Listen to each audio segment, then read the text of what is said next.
Here at Primetime, we're trying to figure out why Biden keeps lying about the border. Last year, he told us it was completely under control. In April alone, Mr. President, 170,000 people, migrants, apprehended at the border. It's a 20-year record. There are 22,000 unaccompanied children in our country right now. That's a record. That sounds to most folks like a crisis. Well, look, it's way down now. We've now gotten control. Millions of illegals have come in since. Joe also told us he doesn't have the time to see the border. To visit the southern border? I've been there before, and I haven't. I mean, I know it well. I guess I should go down, but the whole point of it is I haven't had a whole hell of a lot of time to get down. Yeah, I mean, the guy spent half his presidency on vacation. If he can fly to Delaware, he could probably fly to Texas. But this administration isn't interested in fixing anything. They're counting on their pals in the press to keep ignoring the border. Then DeSantis came along and brought the border to the Democrats. They couldn't pretend everything was okay, but they didn't want to tell the truth either. And they definitely don't want to call Ron and figure out a fix. Has the president reached out to any of these governors? So here's the thing, and I was asked this question earlier today. I don't know why we would reach out to a governor or governors who are clearly playing a political game, right? It is something that they're doing not to find a solution, but to literally put people's lives at risk. Martha's Vineyard is the safest place on earth.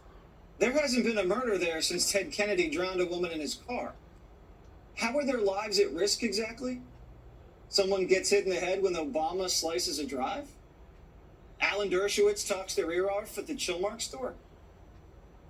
Maybe they're at risk from getting diabetes from all the Ben and Jerry's. I don't know. I mean, the only real crime you have to worry about in the Vineyard is identity theft. And the illegals don't even have Social Security numbers. The sheriff who's investigating DeSantis for giving illegals a free vacation can't even tell you what law he broke.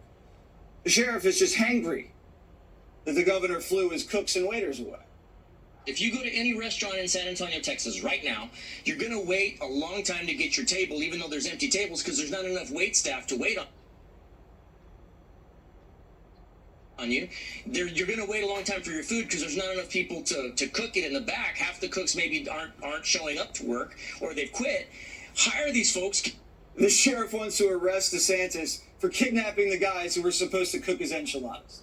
The sheriff isn't interested in arresting sex traffickers. No, he's hungry, and he needs to eat. And someone's going to go to jail if his dinner isn't ready soon. But here's where it gets interesting. The illegals who DeSantis flew to the Vineyard are suing him.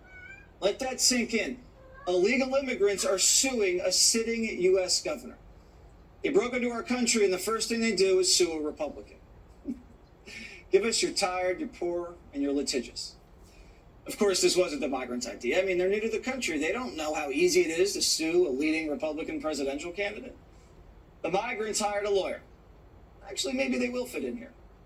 A group called Lawyers for Civil Rights is going to represent the migrants. Soros's money. Hey,